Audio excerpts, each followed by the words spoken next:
Hello friends, welcome back to my channel. मैं स्मिता।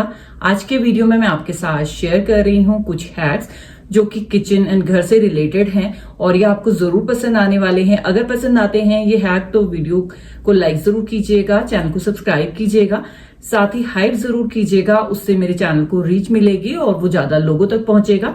तो उम्मीद करती हूँ आज का वीडियो आपके लिए हेल्पफुल रहे, आपको पसंद आए। तो वीडियो स्टार्ट करते हैं।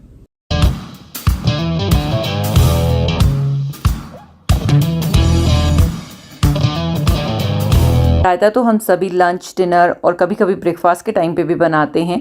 कितना अच्छा हो कि एक मसाला हो, उसे जस्ट हम अपने रायते में ऐड करें और हमें कोई और मसाला ऐड करने की ज़रूरत नहीं पड़े। तो आज मैं आपके साथ शेयर कर रही हूँ एक सिंपल रायता मसाला।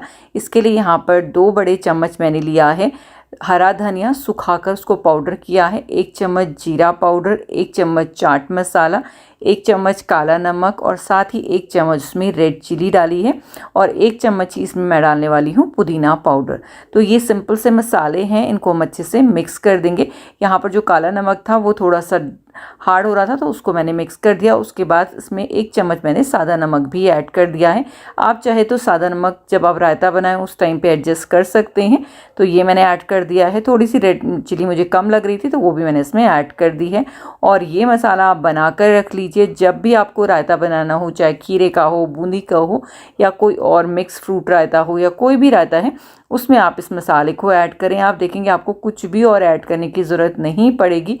इसमें जैसे जीरा पाउडर का अगर आपको फ्लेवर पसंद है तो उसकी क्वांटिटी ज़्यादा कर सकते हैं, पुदीना पसंद है तो उसको ज़्यादा कर सकते हैं। इस तरह से आप अपने अकॉर्डिंग इसको एडजस्ट भी कर सकते हैं। तो ट्राई ज़रूर कीजिएगा और अपना फीडबैक मेरे साथ शेयर कीजिएगा।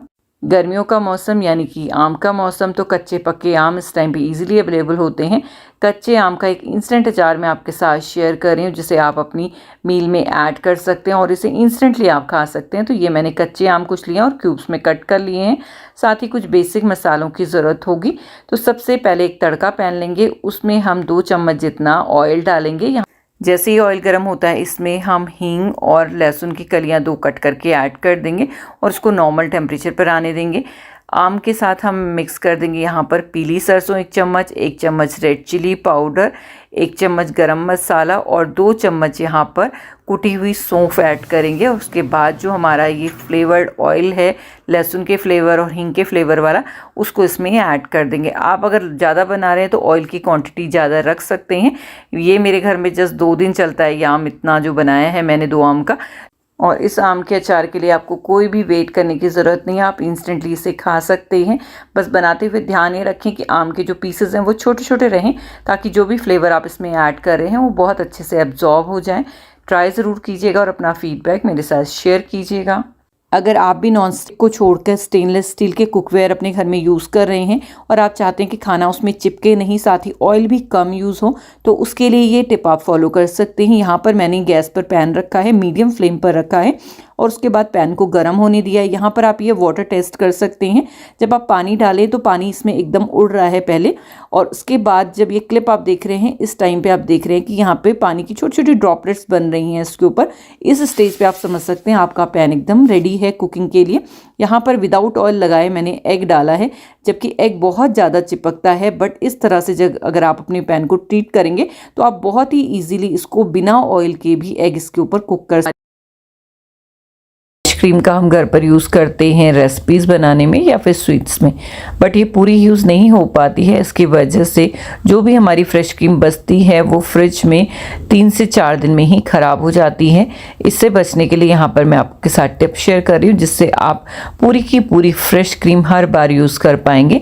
जितनी भी आपको यूज़ करनी एक बार में उतनी आप यूज़ कर लें। बाकी जो बची हुई है उसे आप इस तरह से आइस ट्रे में क्यूब्स जमा लें। तो यहाँ पर मैंने इसको पहले शेक नहीं किया था तो इस तरह से थिक थिक ये निकल रही है। उसके बाद मैंने इसे शेक किया और अब बाकी के क्यूब्स में इस तरह से मिक्स ये लिक्विड और जो थिक वाला पार्ट है वो आ रहा है। तो इस तरह से सारे हम क्यूब्स सेट कर देंगे इसके। और एक पैकेट में अच्छी खासी फ्रेश क्रीम होती है। यहाँ पर ये पूरी ट्रे भर गई है, तो बस ये पूरा पैकेट भी मैंने एम्प्टी कर दिया है। और इसको अब आप 6 महीने तक भी फ्रीज़र में इस तरह से क्यूब्स की फॉर्म में रखेंगे ना, तो ये बिल्कुल भी ख़राब नहीं होगा। और जब भी आपको ज़रूरत हो जस्ट एक क्यूब को डिफ्रॉस्ट कीजिए और उसको आप यूज़ कर सकते हैं। तो इसे अब हम रखेंगे फ्रीज़र में।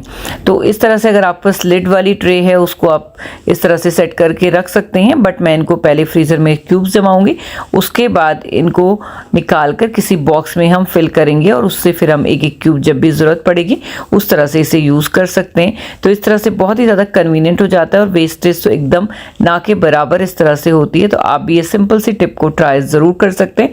और इसको भी अगेन आपको फ्रीज़र में ही स्टोर करके रखना है। ज़्यादा समय तक फ्रेश रखने के लिए या उसे ख़राब होने से बचाने के लिए आप उनको फ्रीज़ कर सकते हैं, क्यूब्स बना सकते हैं उनके। तो मेरे पास एक DM आया था कि इन्हें किस तरह से आप यूज़ करते हो।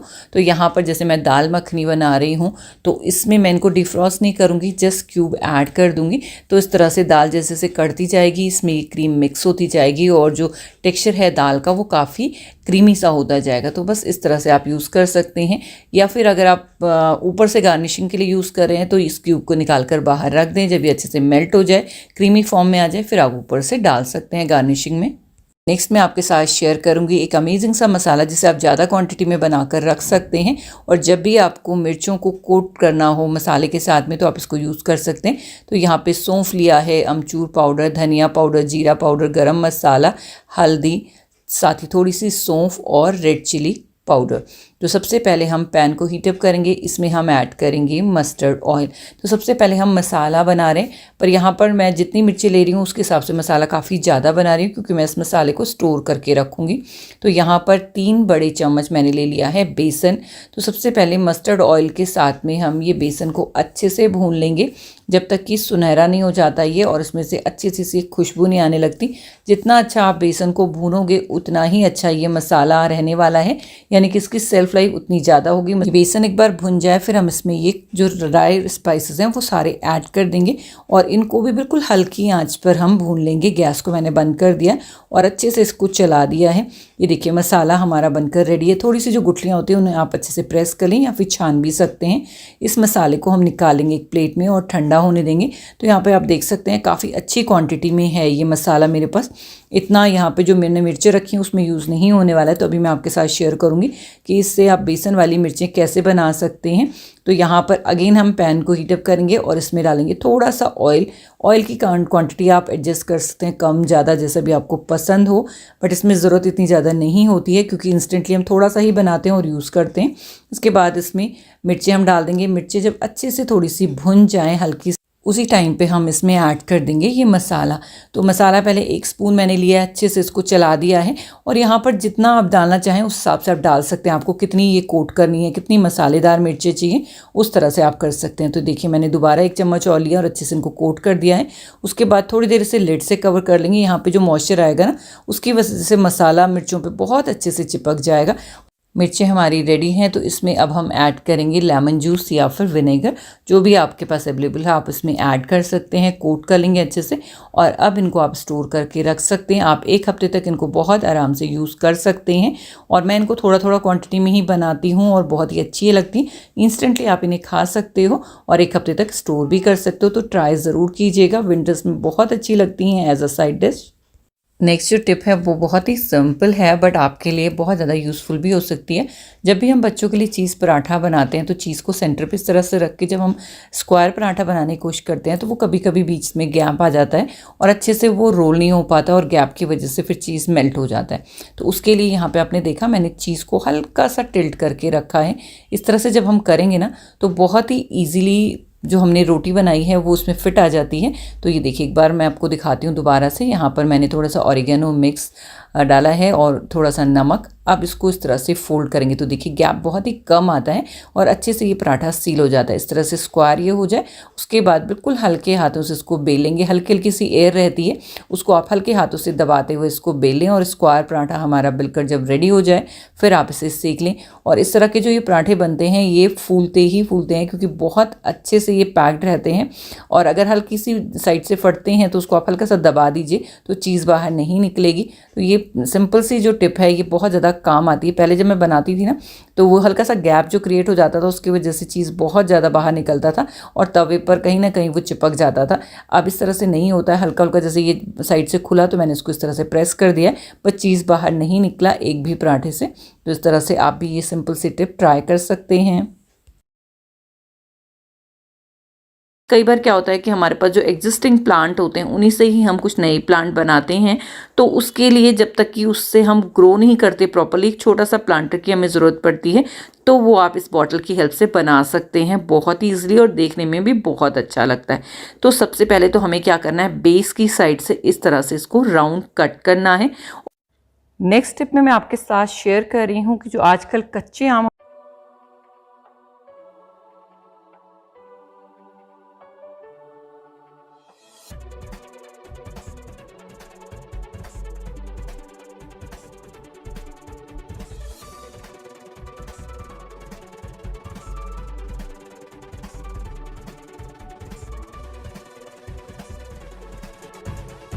तो जो नीचे वाला पीस हमने कट किया था उसके सेंटर पे भी हम एक कट लगा देंगे इस तरह से राउंड, ताकि जो बॉटल का टॉप है ये इसके अंदर हम इस तरह से अटैच कर पाएँ और नीचे से हम इसके लिड को लगा देंगे। तो बेसिकली ये जो बेस था इसका हम स्टैंड बनाने वाले हैं जिसके ऊपर हमारा ये पॉट इस तरह से स्टैंडिंग पोजीशन में रहेगा। तो ये देखिए हमारा प्लांटर बनकर रेडी है। इसमें मैंने ये मिट्टी भर ली है और अब इसमें हम लगाएंगे एक प्लांट। तो यहाँ पर मेरे पास स्नेक प्लांट था जिसकी रूट देखिए काफ़ी अच्छे से डेवलप हो गई हैं, तो इसको मैं लगाने वाली हूँ इसमें और बहुत अच्छे से ये ग्रो कर जाता है। तो पहले इसकी मिट्टी में हटा दूंगी, पहले प्लांट को सेट करूँगी, उसके बाद इसके ऊपर मिट्टी फिल करके इस प्लांट को हम इसमें लगा देंगे। और देखने में आप देखिए कितना ही अच्छा ये लग रहा है। तो बिना किसी कॉस्ट के ये हमारा प्लांटर बन के रेडी है। जब ये अच्छे से ग्रो हो जाए फिर चाहे तो आप इसको बड़े प्लांटर में रिपॉट कर सकते हैं, बट स्टार्टिंग में जब आप नया प्लांट लगा रहे हैं तो उस टाइम पे इस तरह से बॉटल का यूज़ करके आप छोटे छोटे प्लांटर्स बना सकते हैं। काफ़ी सिंपल है इसको बनाना और काफ़ी अच्छा भी ये लगता है। बीच का जो ये प्लास्टिक बॉटल का पोर्शन बच गया है इसके ऊपर से ये जो लेबल है उसको हम हटा देंगे और इसका यूज़ भी मैं करने वाली हूँ, इसको वेस्ट नहीं करेंगे। इसका यूज़ आप प्लांटर को सपोर्ट देने के लिए कर सकते हैं। काफ़ी सारे प्लांट हमारे घर में ऐसे होते हैं जो अपना वेट नहीं उठा पाते और इधर उधर गिरते रहते हैं, उनको सपोर्ट देने के लिए आप इस तरह के प्लास्टिक का जो कटआउट बचा है उसका यूज़ कर सकते हैं। तो बॉटल का जो सेंटर पार्ट हमारे पास बच गया था उसको एक ओपनिंग देने के लिए यहाँ पर साइड से हम एक कट लगा देंगे। तो ये देखिए पूरा मैंने ऊपर से लेके नीचे तक इसको ओपन कर दिया है ताकि इस तरह से आप किसी भी चीज़ को इससे कवर कर पाएँ। तो यहाँ पर आप देख सकते हैं ये सिंगोनियम के बड़ी लीफ वाला प्लांट है मेरे पास। इसमें मैंने ऑलरेडी सपोर्ट दिया हुआ है, फिर भी ये नीचे इस तरह से गिरता जाता है, तो इसको सपोर्ट देने के लिए मैं यूज़ करने वाली हूँ इस प्लास्टिक की बॉटल को। तो यहाँ पर इसमें जो कट लगाया है उसकी हेल्प से इसको आराम से हम इस तरह से कवर कर सकते हैं। ये प्लांट तो काफ़ी बड़ा है तो इसमें मुझे सपोर्ट की और भी ज़रूरत पड़ेगी, यानी कि इसको बांधने की ज़रूरत पड़ेगी। बट इन केस आपके पास कोई छोटा प्लांट है और वो उस तरह से नीचे ढल रहा है तो उसमें आप सिंपल ये बॉटल को इस तरह से लगाएंगे, ये इसको बहुत अच्छे से ग्रिप दे देता है और आपको कुछ भी बांधने की ज़रूरत नहीं है। बट ये प्लांट काफ़ी बड़ा है तो इसका वेट काफ़ी है, तो मैं यहाँ पे बॉटल को लगाने के बाद इसको इस तरह से टाई कर दे रही हूँ। तो ये काफ़ी अच्छी ग्रिप दे रहा है प्लांट को और इसको गिरने से भी बचा रहा है। तो इस तरह से आप इन प्लास्टिक, और ये ट्रांसपेरेंट है तो दिखती नहीं है, तो देखने में इतनी बुरी नहीं लगती कि आपने कुछ किस तरह से इसको सपोर्ट दिया हुआ है। और ऊपर से पत्ते आ जाएंगे तो इसका बिल्कुल भी आपको दिखेगा नहीं, जस्ट आपको ये डोरी दिखेगी, वो भी हल्के लाइट कलर में है तो आपको पता नहीं चलेगा। ये देखिए इस तरह से काफ़ी अच्छा सपोर्ट इस प्लांट को मिल गया, अदरवाइज पूरा नीचे आ गया था। तो देखिए इस तरह से बेकार सी पड़ी हुई बॉटल से हमने 2 तरीके से इसे यूज़ कर लिया और बहुत ही अच्छा इसका यूज़ हो गया है। नेक्स्ट टिप मेरी है, इस तरह के जो स्टिकी हुक होते हैं इनका यूज़ करके मैं अपनी क्लचर्स को एक स्पेस देने वाली हूँ, क्योंकि वो कभी भी टाइम पे नहीं मिलते हैं। चाहे उनके लिए कितना भी हम स्पेस बना ले वो उस जगह पे रहते ही नहीं हैं। तो यहाँ पर इस हुक का मैं यूज़ करने वाली हूँ। इसके पीछे स्टिकी नोट लगा होता है तो उसको आप किसी भी जगह स्टिक कर सकते हैं। इस तरह से डबल टेप में होता है पीछे और ये देखने में भी सुंदर है, काफ़ी बटरफ्लाई शेप में ये है। तो यहाँ पर जो मेरी ड्रेसिंग यूनिट है इसकी साइड में यहाँ पर जो स्पेस है वहाँ पर मैं इसको चिपकाने वाली हूँ और ये दिखेगा भी नहीं क्योंकि यहाँ पे दरवाज़ा आ जाता है बैक साइड में। तो अभी दरवाज़ा ओपन है तो ये साइड में जो जगह दिख रही है वहाँ पर मैं ये स्टिक कर रही हूँ और इसको थोड़ा ऊंचे ही करके स्टिक करूँगी। तो ये यहाँ पे लग गया है। इसमें हम काफ़ी सारे क्लचर अटैच कर पाएँ उसके लिए यहाँ पर एक पुरानी माला है मेरे पास जो कि अब यूज़ नहीं होती है और देखने में काफ़ी सुंदर है, वुडन की ये थी। तो इस तरह से काफ़ी लंबी है, तो इसको मैंने यहाँ पे अटैच कर दिया है, इसके साथ लटका दिया। तो उसको आप हटा भी सकते हैं, कुछ और चीज़ के लिए यूज़ कर सकते हैं। इसके बाद इसमें जितने भी क्लचर या क्रंचीज़ है मेरे पास वो इसमें आराम से लग जाएंगे। तो अभी जितने मेरे पास थे वही मैं आपको लगा के दिखा रही हूँ। और यहाँ पर ये बहुत ईजी है इसको लगाना, और कभी भी चाहिए तो आप आराम से निकाल सकते हैं। इस तरह से एक क्लचर रखने के लिए एक स्पेस भी हो गया और देखने में भी बुरा नहीं लग रहा। हमारे पास आ रहे हैं उनको आप किस तरह से प्रिजर्व करके रख सकते हैं ताकि साल भर आप इससे चटनी बनाएं, किसी सैलड में यूज़ करें। तो उसके लिए यहाँ पे टिप शेयर कर रही हूँ। जब भी आपके पास एक्स्ट्रा कच्चे आम हो अचार के लिए, आप जब लेके आते हैं तो उनमें से 1-2 आम को आप इस तरह से अच्छे से पील कर लें। पील करने के बाद इनको अच्छे से वॉश करके ड्राई कर लें और फिर इनको हमें करना है ग्रेट। किसी भी ग्रेटर से आप कर सकते हैं, पतली साइड से करें ताकि इसके बारीक बारीक से लच्छे बन जाएं। अगर ग्रेटर से नहीं करना चाहते तो बारीक बारीक चॉप भी कर सकते हैं। मैं इसको बिल्कुल पतला पतला ग्रेट कर रही हूँ, तो आप देख सकते हैं यहाँ पर इस तरह से। इसके बाद हम ले लेंगे कोई भी ट्रे जिसमें हम इसे जमाएंगे, यानी कि इसको हम सेट करके छोटे छोटे क्यूब्स में हमें करना है। तो इस तरह से जब हम आइस ट्रे में इसको सेट करके रखते हैं तो इनकी एक शेप आ जाती है। अदरवाइज़ आप इसको एक साथ इकट्ठा करके रखेंगे तो जब आपको यूज़ करना होगा फिर आपको थोड़ी सी मुश्किल हो सकती है इसको यूज़ करने में, क्योंकि हम इसे फ्रीज़ करेंगे। तो यहाँ पर आइस क्यूब की तरह इसको जमाने से ये बहुत अच्छे से शेप में आ जाएंगे। तो यहाँ पर टाइटली प्रेस करके आप इनको डालेंगे, क्योंकि ये लच्छे हैं, एक साथ इकट्ठे होने के बाद ये बहुत अच्छे से सेट हो जाएंगे। तो इसकी लिड है आइस ट्रे की, तो इसको मैं इस तरह से फ्रीज़र में रख दूँगी। कम से कम 4 से 5 घंटे बाद ये बिल्कुल सेट हो जाएंगे। 4 से 5 घंटे बाद मैंने ये आइस ट्रे निकाली है और ये देखिए ये बहुत ही अच्छे क्यूब्स के रूप में सेट हो चुकी है। तो इस तरह से आप इनको निकाल लें। और ये सिलिकॉन ट्रे है तो इसमें से निकालना भी बहुत आसान हो जाता है। और शेप देखिए कितनी बढ़िया इसकी आई है, पेंटागोनल शेप है, तो काफ़ी अच्छी भी लगती है। और बहुत ज़्यादा बड़े साइज़ के ये क्यूब्स नहीं हैं, तो जितनी भी आपको रिक्वायरमेंट हो उस हिसाब से आप इसको यूज़ कर सकते हैं। तो इस तरह से इन सारे क्यूब्स को हम निकाल लेंगे और उसके बाद हम इसे स्टोर करने के लिए कोई भी एयर टाइट कंटेनर यूज़ कर सकते हैं, जिपलॉक बैग यूज़ कर सकते हैं। आप चाहे तो ट्रे में भी एज इट इज़ रख सकते हैं, बट ट्रे आपकी फिर और काम में भी यूज़ होगी। तो इस तरह से मैंने इसको एक बॉक्स ले लिया है और उसमें इस तरह से फिल करके रख लिया है। इसको अगेन हमें फ्रीज़र में ही रखना है, फ्रिज में नहीं रखना है। इसके हमें क्यूब ही बना कर रखने हैं और जब भी हमें ज़रूरत होगी हम 1 या 2 क्यूब निकाल लेंगे और उसे यूज़ करेंगे। नेक्स्ट टिप भी मोस्ट रिक्वेस्टेड है। कई बार क्वेश्चन आते हैं कि सैंडविच चटनी को आप किस तरह से स्टोर करके रख सकते हैं लंबे टाइम के लिए। तो यहाँ पर मैं सैंडविच चटनी तो नहीं, बट आम की जो चटनी होती है उसे स्टोर करके आपके साथ शेयर करूँगी। तो पहले बनाना देख लेते हैं किस तरह से मैं बनाती हूँ। मैंने लहसुन डाली है, उसके बाद कच्चा आम और साथ ही डाली हैं हरी मिर्चें। तो जितना भी तीखा खाना चाहते हैं, जितनी भी चटपटी चटनी चाहिए उतना तीखा आप डाल सकते हैं। उसके बाद काफ़ी सारा धनिया इसमें गया है, नमक और थोड़ा सा जीरा।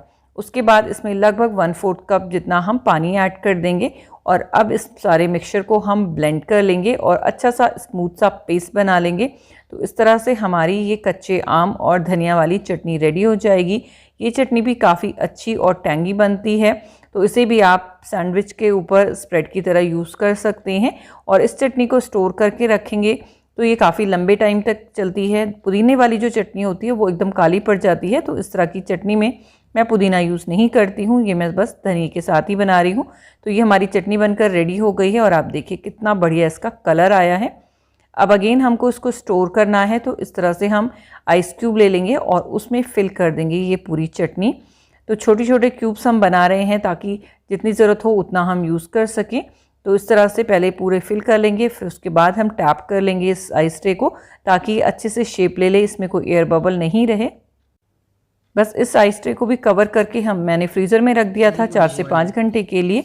और अब ये देखिए कितनी बढ़िया सी क्यूब जमकर रेडी हुई हैं। और ये सिलिकॉन ट्रे है तो इससे डीमोल्ड करना भी बहुत आसान है। ये देखिए इस तरह से जस्ट आप इसको हल्का सा प्रेस कीजिए बैक साइड से और ये सारे क्यूब्स निकलकर हमारे बाहर आ जाएंगे। और इनकी शेप भी बहुत अच्छी है, बहुत ही कॉम्पैक्ट से और छोटे से क्यूब से बनकर रेडी होते हैं। तो इस तरह से हमारी ये चटनी भी स्टोर करने के लिए रेडी है। इन क्यूब्स को आप किसी भी एयरटाइट कंटेनर में या फिर जिपलॉक बैग में, जो भी आप फ्रीज़र में रखते हैं, उसमें स्टोर करके रख सकते हैं। और 3 से 4 महीने ये चटनी हमारी बिल्कुल भी ख़राब नहीं होगी। जब भी आपको यूज़ करनी है डिफ्रॉस्ट कीजिए और इसे यूज़ कर सकते हैं। से आप एग्री करेंगे, हमारी वार्डरोब कितनी भी बड़ी हमें मिल जाए उसमें जगह हमें हमेशा कम ही लगती है। विंटर्स में जो कपड़े होते हैं वो बल्की होते हैं, इसलिए काफ़ी सारी जगह घेरते हैं। बट समर में हमारे आउटफिट इस तरह के होते हैं कि उनके साथ चुन्नियाँ हैं, काफ़ी सारी और एक्सेसरीज ऐड हो जाती हैं, जिसकी वजह से वार्डरोब में काफ़ी ज़्यादा भीड़ हो जाती है अगेन। बट गर्मियों के कपड़ों के साथ ये अच्छी चीज़ है कि वो हल्के होते हैं, तो आप एक हैंगर के साथ 2-3 हैंगर को अटैच करके वर्टिकली भी स्पेस को यूज़ कर सकते हैं। तो उसके लिए मैं यहाँ पे एक हैक आपके साथ शेयर कर रही हूँ। अभी जो मैंने आपको एक क्लिप्स टाइप का दिखाया जिसमें 2 होल हैं, ये एक्चुअली बोतल का ओपनर होता है, जिसकी हेल्प से हम कैन वगैरह को ओपन करते हैं। तो ये मैं निकाल के रख लेती हूँ, वेस्ट ही होता है कैन के साथ, हम फेंक ही देते हैं इसे। तो इसको आपको करना क्या है, इसमें 2 होल होते हैं, एक जाएगा पहले वाले हैंगर में और जो नीचे होल आपको दिखाई देगा उसमें आप दूसरा हैंगर अटैच कर सकते हैं। इसी तरह से हर हैंगर में आप उस लॉक को डाल दें। यहाँ पे 2 लॉक का मैं यूज़ कर रही हूँ और इस तरह से 3 हैंगर इसमें ये इस तरह से हैंग हो गए और इसमें बहुत ही ईजिली आप दुपट्टे वगैरह फोल्ड करके ऑर्गेनाइज कर सकते हैं। इस तरह से वर्टिकल स्पेस को यूज़ करते हुए आप वार्डरोब में काफ़ी एक्स्ट्रा जगह क्रिएट कर सकते हैं। तो आप भी ज़रूर ट्राई करके देखिएगा।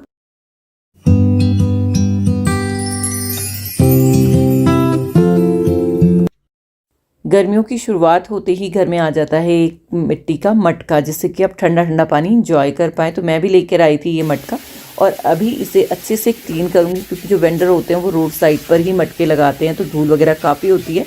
तो इसको पहले इस तरह से पानी की हेल्प से अच्छे से क्लीन कर लेंगे, कोई सोप वगैरह लगाने की ज़रूरत नहीं है। मटके के अंदर आप कभी भी हाथ नहीं डालें, अदरवाइज़ पानी फिर आपका ठंडा नहीं होगा। इसके पीछे क्या लॉजिक है वो मुझे नहीं पता, बट ऐसा होता है। तो उसके लिए आप पानी अंदर डालें मटके के, फिर उसको खंगाल लें तो वो अच्छे से सारा क्लीन हो जाएगा। साथ ही आप किसी बड़े बर्तन में, जैसे बाल्टी में मैं डाल रही हूँ उसको मटके को, इसको ओवरनाइट इसी तरह से डिप करके छोड़ना है और सुबह आप इसको देखेंगे तो इसका कलर आपको काफ़ी चेंज दिखेगा। यहाँ पर ये जो बर्तन था वो थोड़ा सा छोटा था, तो मटका मेरा पूरा नहीं डूबा था। तो नीचे कलर आप देखिए और ऊपर आप कलर देखिए।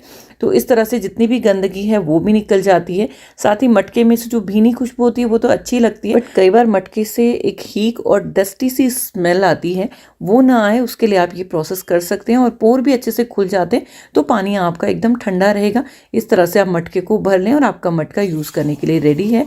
आप इस तरह से पूरी समर ये मटके का पानी इंजॉय कर सकते हैं। गर्मियों में दही का भी काफ़ी ज़्यादा यूज़ होता है और दही के साथ जो प्रॉब्लम आती है वो आती है या तो वो बहुत ज़्यादा खट्टी हो जाती है या गर्मी की वजह से वो बहुत ज़्यादा फटी फटी सी हो जाती है और उसका टेस्ट भी अजीब हो जाता है। अगर आपके साथ भी ये प्रॉब्लम होती है तो आप भी मेरी तरह कर सकते हैं। यहाँ पर दही जमाते टाइम जामन तो आप डालें ही, बट जब आप दही को फेंटे उस टाइम पे आप 32 टाइम उसे फेंटे। इसके पीछे भी मुझे लॉजिक नहीं पता, बट मैं ऐसा करती हूँ और मेरी दही हमेशा अच्छी जमती है। साथ ही यहाँ पर जो आप ग्रीन ग्रीन देख रहे हैं दही के ऊपर, ये है मिर्ची की डंठल। मिर्ची के डंठल में कुछ ऐसा एंजाइम होता है जो दही को अच्छे से जमने में मदद करता है।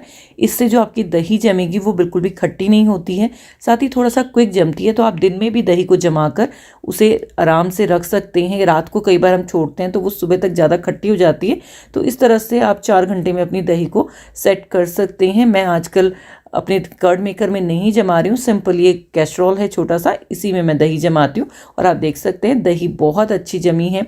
कि मैंने ब्रेकफास्ट के बाद रखी थी जमाने और लंच के टाइम पे मैं ये निकाल रही हूँ और दही मेरी बहुत अच्छे से सेट हो गई। तो सिंपल से टिप है, आप भी फॉलो कर सकते हैं।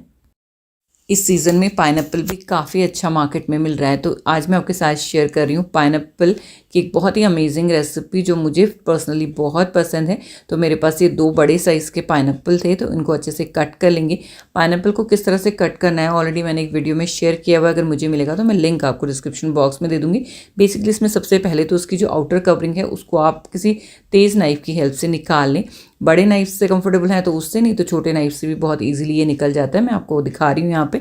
और उसके बाद आपको हल्का सा स्लांट करके इसकी जो आइज़ हैं वो निकालनी होती हैं। इसके बाद यहाँ पे मैरिनेट हम रेडी करेंगे। तो एक बोल में मैंने लिया है चिली, रेड चिली पाउडर, उसके बाद यहाँ पे काला नमक, उसके बाद ज़ीरा पाउडर, इसके बाद मैंने ऐड किया है चाट मसाला और अब हम इसमें ऐड करेंगे लेमन जूस। तो एक छोटे साइज़ का पूरा लेमन मैंने इसमें स्क्वीज़ कर दिया है। वैसे तो पाइनएप्पल खुद में ही खट्टा मीठा होता है, बट लेमन का टेस्ट में काफ़ी अच्छा आता है। इसकी खटास को बैलेंस करने के लिए इसमें मैं ऐड कर रही हूँ टमाटो केचप। इसको अच्छा सा एक मिक्स दे देंगे। काफ़ी लोग इसमें शुगर या फिर गुड़ का भी यूज़ करते हैं, बट मैं यहाँ पे यूज़ कर रही हूँ इसमें स्वीटनेस देने के लिए हनी का। तो यहाँ पर 2 चम्मच मैंने इसमें हनी ऐड कर दिया है और ये अच्छा सा हमारा मैरिनेट रेडी हो गया है। अब जो हमने पाइनएप्पल के पीसेस कट किए थे उनको अच्छे से इसमें कोट कर देंगे। तो 1 बाय 1 हम इसमें पाइनएप्पल के पीसेस डालते रहेंगे और उनको 2 स्पून की हेल्प से इस तरह से कोट करेंगे। ये मसाला आपको थोड़ा सा कम दिख रहा है, बट जब ये कोट होंगे ना तो सारे बहुत अच्छे से कोट हो जाते हैं। और इस तरह से मैरिनेट के साथ मिक्स करने के बाद इसको आप रेस्ट पे ज़रूर रखें, हो सके तो आधा घंटा के लिए। तो उससे क्या होता है ना, ये बहुत अच्छे से सारे फ्लेवर को एब्जॉर्ब कर लेता है। बहुत ही सिंपल रेसिपी, अगर आपने मैरिनेट करके रखा हुआ है तो 10 मिनट में आपके ये ग्रिल पाइनएप्पल बनकर रेडी हो जाते हैं। मैं इसे एयर ओवन में कर रही हूँ, तो यहाँ पर ये एयर फ्राइंग ट्रे मैंने ली है और उसमें इसको लाइन कर देंगे इस तरह से। तो आप इनको ओवरलैप नहीं करें, अलग अलग रखें ताकि हीट प्रॉपर ऊपर नीचे दोनों तरफ से मिले। उसके बाद मैंने इसको ग्रिल पे लगाया है और अब इसको हम रख देंगे 10 मिनट्स के लिए। 10 to 15 मिनट लगते हैं। अगर आपको बहुत ज़्यादा चार चाहिए बाहर से तो आप इसको 15 मिनट के रख सकते हैं, पर मुझे सिंपल ही अच्छे लगते हैं, हल्के ड्राई से। तो उस टाइम पे आप इनको 10 मिनट्स के लिए रख सकते हैं। और इसको मैंने हाईएस्ट टेम्परेचर पे रखा था। ये देखिए हमारे पाइनएप्पल बन के रेडी हो गए हैं। काफ़ी ड्राई से हो जाते हैं, ये थोड़ा सा मसाला इनका सूख जाता है बाहर से और ये बहुत ही टेस्टी लगते हैं। आप ज़रूर ट्राई करके देखिएगा। अगर ट्राई करते हैं तो मेरे साथ अपना फीडबैक भी शेयर कीजिएगा। हमारे बर्तन हैं वो ब्रास कॉपर के ही होते हैं और इनको क्लीन करने में काफ़ी ज़्यादा टाइम जाता है, तो हम लोग कुछ ना कुछ नया ट्राई करते ही रहते हैं ताकि इनको हम क्लीन कर पाएँ, क्योंकि ये रेगुलर बेसिस पे ही क्लीन करने होते हैं। तो यहाँ पर इस तरह के जो ये कॉपर के हमारे बर्तन होते हैं जिसमें हम पानी फिल करते हैं या जिसमें हम अगरबत्ती वगैरह रखते हैं, तो ये सारे बहुत जल्दी ऑक्सीडाइज हो जाते हैं और बहुत जल्दी इनमें काले धब्बे पड़ जाते हैं। तो इसके लिए हम बनाने वाले हैं एक मैजिक सोल्यूशन। तो उसके लिए यहाँ पर मैंने 1 टेबलस्पून भरकर लिया है बेकिंग सोडा। तो ये एक बड़े बोल में हम डाल देंगे। उसके बाद सेकंड इंग्रेडिएंट हम इसमें ले रहे हैं सिट्रिक एसिड। इसे नींबू के सत्त या नींबू के फूल भी कहा जाता है। ये भी हम इसी तरह से सेम अमाउंट में 1 टेबलस्पून ले लेंगे। तो ये दोनों की क्वांटिटी सेम रखेंगे, बेकिंग सोडा एंड नींबू के सत्त की जो सिट्रिक एसिड है।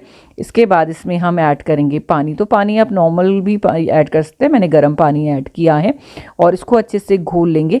इसके बाद इसमें जो भी आपके क्लीनिंग के लिए बर्तन हैं पूजा के, वो आप इसमें डिप करके रख दें तो बहुत ही अच्छे से क्लीन हो जाता है। ये बहुत ही स्ट्रॉन्ग सोल्यूशन बनता है। ये मैं भी फर्स्ट टाइम ट्राई कर रही हूँ क्योंकि काफ़ी वायरल था ये सोल्यूशन, तो मैंने कहा चलो आपके साथ शेयर करती हूँ कि कैसे इसके रिजल्ट हैं। जैसे वीडियो में दिखाते हैं एकदम डालते ही चमक के निकलेगा, वैसा तो नहीं है, बट ये स्ट्रॉन्ग सोल्यूशन है। ये मैं आपको दिखाऊंगी अभी। तो यहाँ पर मैं थोड़े थोड़े बर्तन इसमें डाल रही हूँ ताकि देख पाऊँ कि जैसे इमीडिएटली वो रिएक्शन करता है उस तरह का किसी बर्तन के साथ होता है कि नहीं। तो इस तरह के ब्रास के बर्तन थे उन पे तो नहीं हुआ है, पर जो तांबे की प्लेट होती हैं उनमें बहुत जल्दी ये काम कर रहा था। ये देखिए आप, जैसे ही मैंने इसको डिप किया आप कलर चेंज देख सकते हैं, ऊपर का डिफरेंट है और नीचे का डिफरेंट। और ये वाला सोल्यूशन ऑक्सीडाइज बर्तन पर ही ज़्यादा काम करता है। अगर उसमें किसी तरह की अलग चिकनाई है तो वो आपको रगड़नी पड़ेगी, बाकी जो ऑक्सीडेशन है वो बहुत ही एकदम क्लीन हो जाता है। तो ये देखिए दिया मैंने डाला वो भी एकदम क्लीन होकर निकला है और ये प्लेट भी देखिए एकदम क्लीन हो गई। तो जो पीतल के बर्तन हैं वो तो उसमें बहुत जल्दी क्लीन हो रहे थे। तो ये देखिए दोनों दिया भी और उसमें अलग टाइप की चमक आपको देखने को मिलेगी। लेकिन जो कॉपर के बर्तन होते हैं उनमें ऑक्सीडेशन भी बहुत फास्ट होता है। साथ ही इसमें जो कॉपर की प्लेट मेरे पास है उसमें काफ़ी सारा डिज़ाइन भी है, तो ग्रुप्स में से थोड़ा सा निकलने में टाइम लगता है। तो इसी तरह मैंने सोख करके रखा और आप देख ही सकते हैं काफ़ी अच्छे से ये क्लीन हो गया। ऑक्सीडेशन तो काफ़ी हद तक गायब हो गया, बट जब इसको इसी सोल्यूशन के साथ मैंने रब किया तो इसको भी आराम से हम क्लीन कर पाए। तो बहुत ज़्यादा मेहनत इसमें नहीं लग रही है इस सोल्यूशन में, बट ये कि मैजिक तो नहीं कर रहा है ये। जैसे नॉर्मल सोल्यूशन हमारे आते हैं थोड़ा बहुत हमें इसमें रगड़ना पड़ेगा।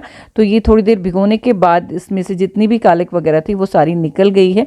अगर आप डेली बेसिस पे इस सोल्यूशन को यूज़ करते हैं तो काफ़ी अच्छा है। आप इसमें डिप करके छोड़ दें और उसके बाद जस्ट नॉर्मल इसको स्क्रब करके क्लीन कर लें तो जो चिकनाई वगैरह है वो भी निकल जाएगी और ऑक्सीडेशन भी इसमें से निकल जाएगा। तो वो मैं आपको भी करके दिखाती हूँ और लास्ट में फिर आपको रिजल्ट दिखाती हूँ कि किस तरह के ये सारे बर्तन हो गए हैं।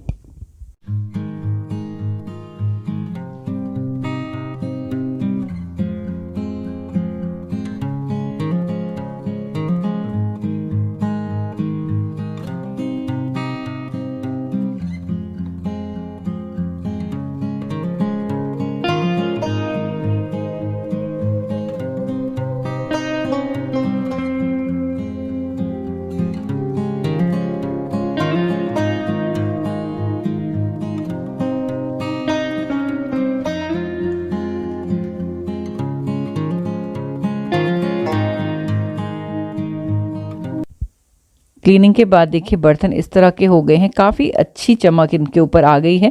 पीतल के जो बर्तन हैं वो बहुत ही अच्छे से चमक जाते हैं, और जो कॉपर के हैं उनको आपको थोड़ा सा रब करना पड़ेगा, लेकिन बहुत ज़्यादा मेहनत करने की ज़रूरत नहीं है, बहुत ही ईजिली ये हो जाते हैं। तो ये सोल्यूशन भी आप बनाकर रख सकते हैं, तो इससे आप अपने जो पूजा के बर्तन हैं उन्हें बहुत आराम से क्लीन कर सकते हैं। और यहाँ पर ये लोटा जो मैंने रखा था, थोड़ी देर के बाद मैं आपको दिखा रही हूँ कि इस तरह से इसका थोड़ा बहुत कलर चेंज हुआ था, बट जब मैंने इसे ओवरनाइट छोड़ा तो वो मैं आपको दिखा रही हूँ, इसमें बहुत अच्छा रिजल्ट मुझे मिला है।